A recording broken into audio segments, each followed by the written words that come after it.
Let's talk about Black Mirror series. Black Mirror is a British anthology series that explores the dark, often dystopian consequences of modern society's relationship with technology.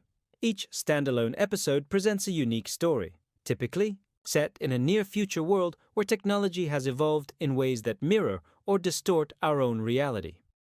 Charlie Brooker, the mastermind behind the show, uses satire and psychological horror to critique everything from social media addiction to mass surveillance and artificial intelligence.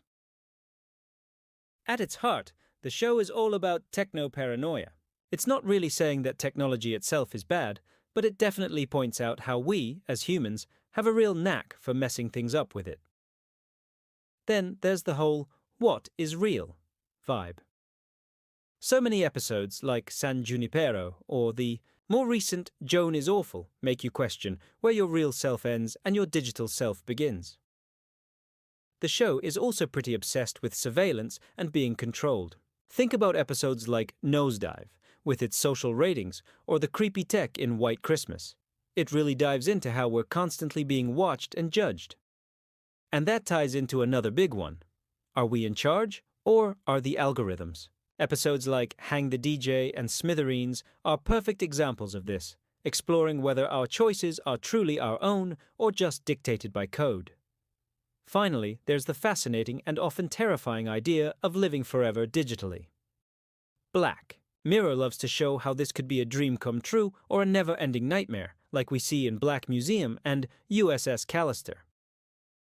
Looking for some of the best Black Mirror episodes to watch? Fans and critics tend to agree on a few that are absolute must-sees. First up, you've got San Junipero. Honestly, this one is a classic for a reason. It's a surprisingly hopeful and beautiful scientific fiction romance that deals with big ideas, like love and getting older, all wrapped up in amazing 80s nostalgia. It's all about escaping into a simulated afterlife and exploring your identity. It'll definitely hit you in the feels. If you're in the mood for something truly dark, check out the special episode, White Christmas. It stars John Hamm and weaves together a few terrifying stories. It seriously makes you think about punishment, what it means to be conscious, and the creepy side of those smart gadgets we have all over the house. It's pure psychological horror. Then there's USS Callister, which is like a twisted parody of Star Trek. It looks like a fun space adventure on the surface, but it's really a super intense look at toxic fans and people who get a god complex online. It explores what happens when AI becomes self-aware and how people act when they have total control. For something that will leave you on the edge of your seat, you have to watch Shut Up and Dance. This one is just pure tension from start to finish. What's crazy is that there's no futuristic tech. It uses everyday stuff like webcams and phones to tell a horrifying story about privacy, shame, and how easily people can be manipulated online. The twist is just brutal. And finally, there's Hated in the Nation. This one feels like a full-on movie. It's a detective story that tackles cancel culture, online hate mobs, and what could happen if drone technology was turned into a weapon. It's a really smart critique of how we act on social media and the desire for public shaming. So, pretty much everyone agrees that the first few seasons of Black Mirror were amazing, just hit after hit. But when the later seasons came out, especially seasons 5 and 6, people's opinions started to get a bit more divided. Some fans and critics felt that the show was losing its edge. For example, an episode like Rachel, Jack, and Ashley 2 felt a bit too mainstream or like the idea wasn't fully fleshed out. A lot of people missed that dark, gritty feeling of the early episodes and thought the show was getting too focused on big-name stars and flashy concepts. However, many think Season 6 was a real comeback.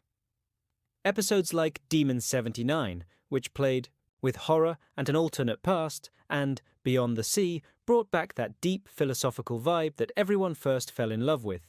They started experimenting with different genres again, which felt like a return to the show's roots. When you get right down to it, Black Mirror is more than just a TV show. It's kind of like a warning about the future, a deep thought starter. And sometimes it feels like it's confessing our digital sins for us. The show is at its absolute best when it's showing us a reflection of our own world, highlighting our worst instincts with a clarity that's seriously unsettling. The ideas and writing are just genius. The acting is always top-notch. You're talking a lot and the about how episodes look sad you amazing, were. like mini-movies. I was destroyed. And how was she? Are unforgettable and really stick with you. But it's not perfect. The newer seasons can feel a bit all over the place in terms of tone. Some people feel the show has become less subtle and sometimes goes for a big, shocking twist instead of exploring an idea more deeply. Check out my YouTube channel for more reviews on Black Mirror's episodes.